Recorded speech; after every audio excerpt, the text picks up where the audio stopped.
মূল বিষয়টা হয়েছে যে মনে করেন সে এটা ওর দাদার বাড়ি, একটু পাশে ওর মানে ওরা ভাড়া বাসা থাকে আর কি। এখানে হয়তো আসবাবপত্রের কারণে ওই একেবারে ফ্যামিলিরই মানুষ ভাড়ার ঘরটাতে থাকে। তো সে এখানে জন্ম, এখানে বড় বিদায় এখানে প্রতি ওর মনোটানটা বেশি। সে যখন তখন এখানে চলে আসে। প্রতিদিনের নয়, আজকে পরশুদিন সকালে 9টা বাজে সে ওর আম্মুকে বলতেছে, আম্মু আমি দাদুর কাছে যাব। তোর আম্মু বলতেছে ওর একটু ছোট বোন হয়েছে, ছোট বোনকে কুলে নেই এরপরে যাবো না, আমি দাদুর কাছে যাই, এখান থেকে আসি, তারপর মনে ওকে কুলে নিবো। তো এরপরে এর মধ্যে তখন জানা গেছে যে কি, আমরা তো জানি না, ওর আম্মু বলছে যে কি চলে আসছে মানে চলে আসছে, এর উপর ধারণা প্রত্যেকদিন যেরকম চলে আসে।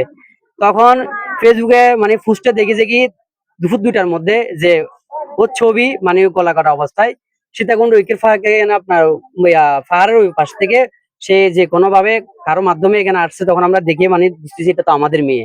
তখন আমরা যাই, আর ওরা এখান থেকে এসে সীতাকুণ্ড স্বাস্থ্য কমপ্লেক্সে মানে হস্তান্তর করে এখানে প্রশাসনকে খবর দেয়। পর আমরা গার্ডিয়ানরা যাই, ওরা বুঝায়, ওর চাচা আমার ছোট ভাই রমিজ গেছে, ওখান থেকে ওরা রিসিভ করে সিটাং মেডিকেল নিয়ে গেছে। মারা গেছে। মারা গেছে কালকে রাত্রে 3:30 থেকে 4টার মধ্যে। মানে বাবা ওর একটা কাতর ছিল, মানে পানির খুব ইয়া করছে, মানে শুধু একটাই শব্দ পানি পানি, কিন্তু ওকে পানি দিয়ে যে পানি খাবে এই চিন্তা ছিল। আমরা বাচ্চা ছাড়া খুব কষ্টে আছি যে মানে আমাদের এত ছেলে মেয়ের মধ্যে এই পানির জন্য মারা গেছে, এটা আমাদের বুক জুড়ে যাচ্ছে, পানির জন্য, পানি খাইতে পারে নাই। তো এই জন্য এই যে আসামি এই যে পানি না খাওয়ার মধ্যে মৃত্যুটা হয়েছে, ওর দৃষ্টান্তমূলক শাস্তি হচ্ছে ফাঁসি, একটাই দাবি এটাই।